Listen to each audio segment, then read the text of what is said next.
Ladies and gentlemen, this is a 2024 Hyundai Tucson SEL, and it is a relatively entry-level version of Hyundai's entry into the white-hot compact SUV segment, which makes it probably one of the most commonly sold cars in America. Even though there are about 1 million different trim levels of the Hyundai Tucson, this is not a hybrid, it's not a plug-in hybrid, it's just a regular old SEL. And today I'm going to review it for you. We're going to look at the styling, we're going to look at that non-hybrid engine and transmission, we'll measure out the cargo space, we'll look at the passenger room, and we will look at the convenience features and the safety features. And if you want to skip to something you're interested in, check the description below for timestamps. So we're going to start by talking about one of this car's strongest points, in my opinion. It's styling. I really do like the way that Hyundai styled this car. I like the sort of cuts and angles on the side profile of the vehicle to kind of break up the boring two-box SUV profile. I like the lights in the back at night, how you have the whole light bar across the tailgate, and I especially like the crazy sort of spider eye LED lights in the front. The LED running lights look really cool and aggressive. Whenever I see a Tucson or a Hyundai Santa Fe coming down the road, I always know what it is, and I really like that look. And I like it at night as well with the headlights down below. It's just a little bit different, and it really does stand out in a crowded field and sometimes a rather boring field. So I really do like the exterior styling on this car. I think they did a fantastic job with it, and in my opinion, it's one of the biggest selling points on the car. So on to the engine and the transmission, and it is about as basic as it gets for the class on this 2024 Tucson SEL. What you're looking at here is a 2.5 liter four-cylinder engine, no turbocharger, just a naturally aspirated 4, 187 horsepower and 178 torque. It does come mated to a 8-speed automatic transmission, no CVTs. That's another kind of interesting feature for the class. A lot of vehicles in this class do use CVT transmissions, but this one does not. This front-wheel drive model is rated at 25 miles per gallon in the city and 32 on the highway. Not done my fuel economy test on it yet, but I will soon, and it will be online just a couple of days after this video, so keep your eyes open for that. We'll see if it can beat its EPA rating. But overall, it is a very good engine.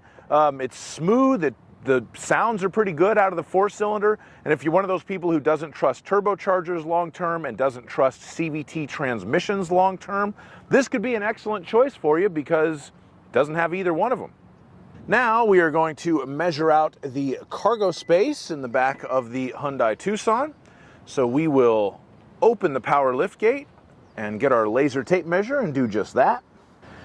The length from the rear of the cargo area to the bottom of the back seat with the seat up is 2 feet and 10 inches. The maximum width at the rear of the cargo area in the golf club hole from there to there, 4 feet and 8 inches. The width at the narrower part of the cargo area in between the wheel wells, 3 feet and 5 inches. The height on the inside of the cargo area, kind of the maximum height, would be 2 feet and 11 inches. The length of the rear cargo area with the second row seat folded flat is approximately 5 feet 9 inches, and I say approximately because that does have to do with where that back seat is set. That's the measurement to the back of the back seat. But I will say that it is pretty much a flat load floor. When you fold that back seat down, it kind of pushes the bottom forward a little bit and folds the back flat, so that's a very nice touch in the Hyundai Tucson. And if you need to lift something into the back of your Hyundai Tucson, you will need to lift it 2 feet and 6 inches off of the ground. And just for fun, while we're back here, we're going to kind of take our official Hyundai first aid kit off and lift up the rear cargo area, because that is where the mini spare tire and the tools are back there somewhere. So that is the cargo area in a 2024 Hyundai Tucson. Now we're going to measure out the passenger space on this 2024 Hyundai Tucson, and for this test I'll use myself. I'm 6'5", so let's see if I can sit behind myself in a Tucson SEL.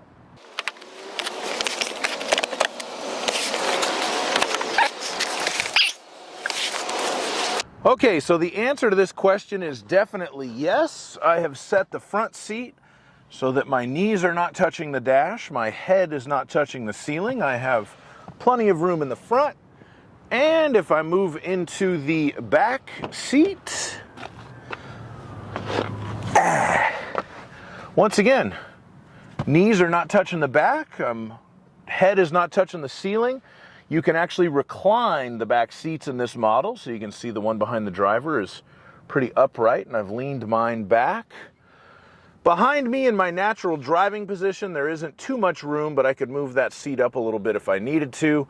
And in the Tucson SEL, even without the convenience package, the backseat passengers still have air vents and 2 USB-A charging ports. So, very good room in the Hyundai Tucson SEL.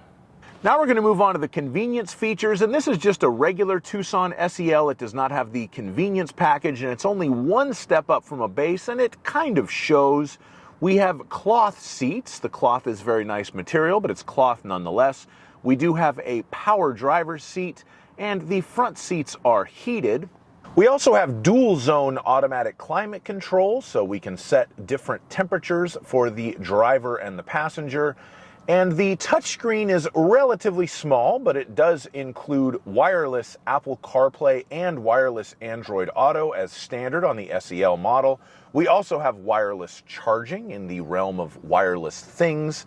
If you look at the center where the speedometer and the tachometer are, no giant screen on this one. That is available on the higher level trims, but we just have regular analog gauges here with a small information screen.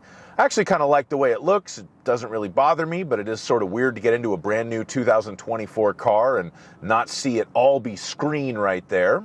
One other thing that we are lacking is USB-C charging ports. The most modern cars I review these days always have USB-C ports, but this one's only got USB-A ports in the front. It should be noted that if you're going to order a Tucson SEL from the factory and you would like to have some nicer equipment in it, you can pay $2,500 for the convenience package. This would get you a leather-wrapped shift knob and steering wheel, LED taillights, a power sunroof, advanced rear occupant alert, 19-inch wheels, H-Tex seating services, which is kind of a fake leather, but it is very nice. The digital instrument cluster to replace the aforementioned analog gauges, a larger touchscreen, 10.25 inches with navigation, an auto-dimming rear-view mirror, which this car lacks, voice recognition for the navigation, and the power sunroof. But one other thing that you would still be missing is a sunglasses holder. This car doesn't have it. The gentleman I rented it from on Turo forgot his shades in the passenger side sunshade, but don't worry, I've got them safe in the glove box for him. Now we will move on to the safety features, and it is quite well equipped in that regard. We, of course, have the forward collision avoidance assist, so it'll beep at you if someone stops in front of you, and it can apply the brakes if you don't react yourself. We have the lane keeping assist and the lane following assist to try to keep you in your lane and keep you centered in your lane when you have all that stuff active. The driver attention warning to make sure that you're paying attention. This car does have blind spot monitoring in the rear view mirrors, and you also have blind spot collision avoidance assist and rear cross traffic collision avoidance assist. So if it thinks you're going to back into somebody who's coming at you in a parking lot, it can hit the brakes, and if it thinks that you're going to merge into somebody on the freeway, it can do something to help you avoid that as well. Backup camera is standard, as is the safe exit warning. So if it thinks a car's coming and you're about to open your door after you've parallel parked, it will tell you about that as well. One other standard feature, according to this window sticker right here, is an engine immobilizer. So all you punk kids on TikTok, you can't start this one with a USB drive. Thank you so much for watching my review of this beautiful 2024 Hyundai Tucson SEL. I hope you enjoyed it. If you did, please like the video, subscribe to my channel, and have a fantastic day. Bye-bye.